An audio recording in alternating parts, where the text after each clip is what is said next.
ಬನ್ನಿ ಗಾಯತ್ರಿ ಚೈತನ್ಯ ಅಂದ್ರೆ ಏನು, ಆ ವಿಶ್ವದ ಅನಂತ ಶಕ್ತಿಯ ಬಗ್ಗೆ ಸ್ವಲ್ಪ ತಿಳ್ಕೊಳ್ಳೋಣ. ಈ ಮಂತ್ರ ಜಪ ಮಾಡೋರನ್ನ ನೋಡಿದಾಗ ಒಂದು ಪ್ರಶ್ನೆ ಸಹಜವಾಗಿ ಬರುತ್ತೆ. ಇವರು ಇದನ್ನ ಯಾಕೆ ಮಾಡ್ತಿದ್ದಾರೆ? ಅಷ್ಟೊಂದು ಭಕ್ತಿಯಿಂದ ಜಪ ಮಾಡ್ತಾರಲ್ಲ, ಇದರ ಹಿಂದಿನ ವಿಶೇಷತೆಯಾದ್ರೂ ಏನು ಅಂತ ಅನ್ಸುತ್ತೆ. ಹಾಗಾದ್ರೆ ಎಲ್ಲಕ್ಕಿಂತ ಮುಖ್ಯವಾದ ಪ್ರಶ್ನೆಯಂದ್ರೆ ಈ ಮಂತ್ರದ ಅರ್ಥವಾದ್ರೂ ಏನು?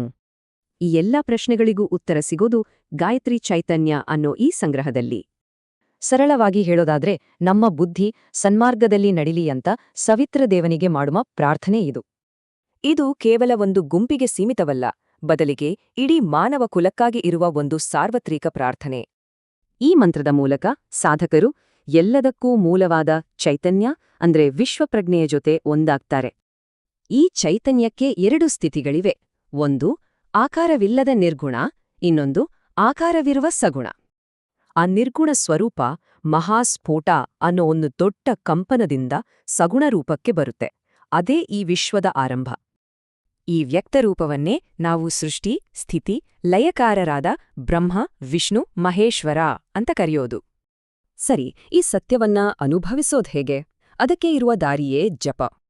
ಜಪದಿಂದ ಸಾಧಕರ ಕರ್ಮ ಕಳೆದು ಮನಸ್ಸು ಶುದ್ಧಿಯಾಗತ್ತೆ. ಆಗ ಜ್ಞಾನ ಪಡೆಯೋಕೆ ಅರ್ಹತೆ ಸಿಗತ್ತೆ. ಅಂದರೆ ಇದು ಕೇವಲ ಶುದ್ಧೀಕರಣದಿಂದ ಶುರುವಾಗಿ ಆತ್ಮಸಾಕ್ಷಾತ್ಕಾರದವರೆಗೆ ಕರೆದೊಯ್ಯುವ ಒಂದು ಮಾರ್ಗ. ಪೂಜೆ, ಆಚರಣೆ, ದೇವರುಗಳು ಬೇರೆ ಬೇರೆ ಇರ್ಬೋದು, ಆದರೆ ಎಲ್ಲರೂ ತಲುಪೋದು ಒಂದೇ ಗುರಿಯನ್ನ. ಹೌದು, ಆ ಎಲ್ಲಾ ರೂಪಗಳು ಕೊನೆಗೆ ಲೀನವಾಗೋದು ಆ ನಿರ್ಗುಣ, ನಿರಾಕಾರ ಬ್ರಹ್ಮದಲ್ಲೇ.